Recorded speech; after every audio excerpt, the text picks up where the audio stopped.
You know who these speedrunners are? Those weird guys who play a game thousands of times just to improve their time by 0.001 seconds. The things they do can literally leave everyone with their mouths open, but did you know that some speedruns are actually way harder than others? I mean, you can speedrun a level that usually takes 15 seconds to complete, or you could speedrun a game that takes 40 hours to finish. So today we're talking about the hardest speedruns ever completed by players, so buckle up and enjoy.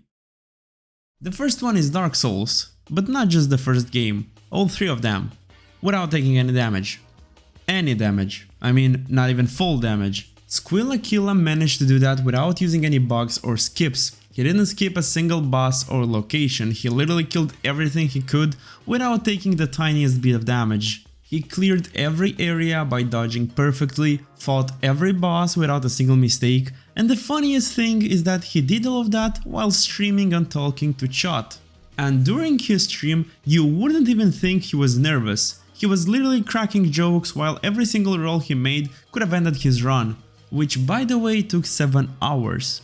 7 hours of playing Dark Souls. I mean, I needed 15 hours just to finish the first one, and he completed all three of them in half that time. And what if I told you that even 7 hours is actually a pretty short speedrun? What? Yeah, I'm dead serious. There are people who speedrun games for days. For example, a guy named There Is No Future speedrun the Dead God achievement in The Binding of Isaac. What is Dead God? Oh, not a big deal, you just have to kill every single boss with every single character and unlock every achievement. Oh, and there are only about 700 of them. Piece of cake. The speedrun took 4 days. The guy was waking up, playing The Binding of Isaac all day, going to sleep, and repeating that. It's honestly impressive. I personally don't like when a game takes 4 days to complete, let alone spending 4 days trying to speedrun one. I mean, imagine speedrunning the game for 4 days straight just to realize that you're only 1 minute off to beat the world record. Yeah, that would suck. You know, I wanna be the Boshi, right?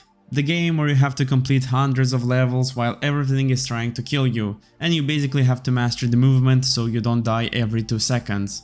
Well, take that difficulty, multiply it by 10, and you get I Wanna Kill the Camellia 3, which is basically I Wanna Be the Boshi on steroids. Aside from taking around 2.5 hours to complete, the game requires insanely precise inputs since it's so movement dependent. Basically, holding a key for even a millisecond too long could ruin your run. There are 14 bosses that are way harder than bosses in most other games, and you have to beat them preferably on the first try, because otherwise you'll have to restart the fight and lose time. So if you feel like your life's been too easy lately, give it a try. Maybe you'll become the next world record holder, or you'll just break your monitor. Super Mario Bros. You might think that this game is easy, and you'd be right. Super Mario Bros. Is a simple game, and to be honest, it doesn't take a lot of skill to finish or even to speedrun it. The problem is that this game has been optimized so much over the years that now the competition for the world record